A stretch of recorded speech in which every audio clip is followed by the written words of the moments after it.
मैं कोशिश करती हूँ कि जैसे कि हर रविवार को एक कैंप लगाऊं। तो कैंप आज तक जहाँ भी लगाए हूँ बस यही उद्देश्य रहा है कि जो भी मरीज आ रहे हैं पहले तो उनको कैटेगराइज करना है कि किस कैटेगरी में आ रहे हैं।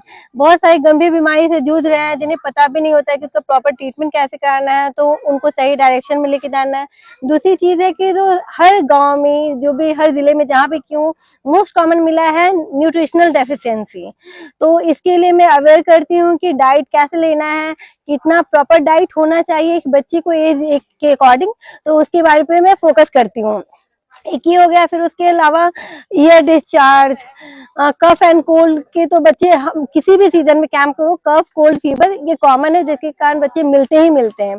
उसके बाद कभी कभी होता है स्केबीज का। फिर स्केबीज एक कॉन्टेजियस डिजीज होता है, स्किन में होता है, एक दूसरे से फैलता है। लेकिन जो मोस्ट कॉमन होता है ना, जो न्यूट्रिशनल डेफिशिएंसीज है उनके बच्चे बहुत रहते हैं।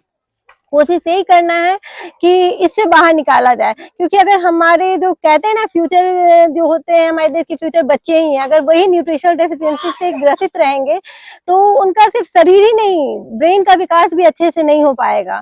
तो इसीलिए मैं कैंप करती हूँ और साथ में दवा देने के साथ उन्हें ये समझाती हूँ कि आप दवा का जो कोर्स है वो कंप्लीट करना है, नहीं तो कफ कोल्ड जो भी है उनको फीवर है, अगर ट्रीटमेंट पूरे तरीके से नहीं करेंगे, इम्प्रॉपर वे में लेंगे, जैसे कि एंटीबायोटिक रेजिस्टेंस के केसेस इसी कारण बढ़ रहे हैं।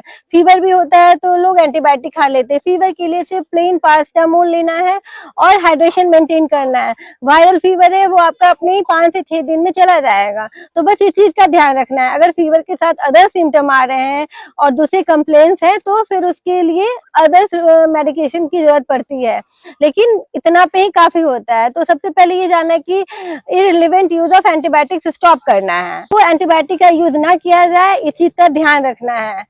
और बाकी जो न्यूट्रिशन पे जो मैं काउंसलिंग की हूँ उसी पे ज्यादा फोकस करना चाहिए सबको। मैं अपना वीडियो बनाती हूँ उसमें भी छोटे छोटे डिजीज के बारे में बताती हूँ लोगों को।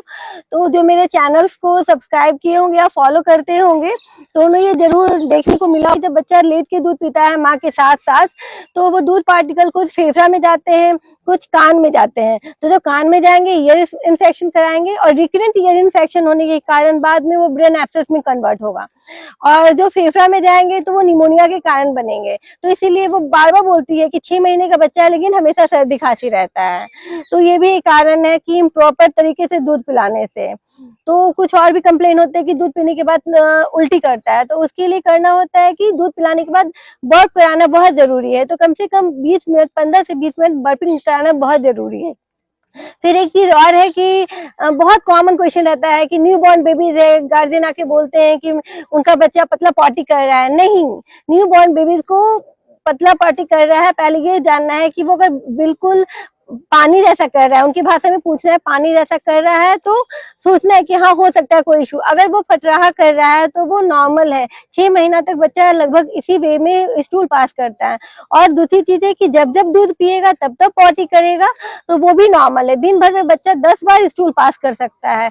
एक डिक्टम है, बच्चा 7 दिन में 1 बार या 1 दिन में 7 बार पॉटी करे, दोनों नॉर्मल है।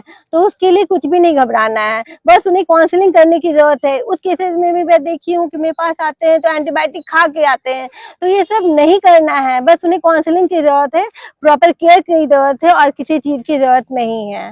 और मेरे जो कैंप करने का उद्देश्य है बस यही है कि जो लोग दवा अफोर्ड नहीं कर सकते हैं, जिनके पास अवेयरनेस नहीं है कि कैसे क्या करना है, तो बस उनके पास मैं जा के ये चीज पहुंचा सकूं कि न्यूट्रिशनल डेफिशिएंसी बहुत कॉमन है, उससे रोकना है। और बाकी अगर उनमें कोई सीरियस बीमारी है तो उसको कैसे डील करना है, कहाँ दिखाना है, बस यही मेरा उद्देश्य रहता है।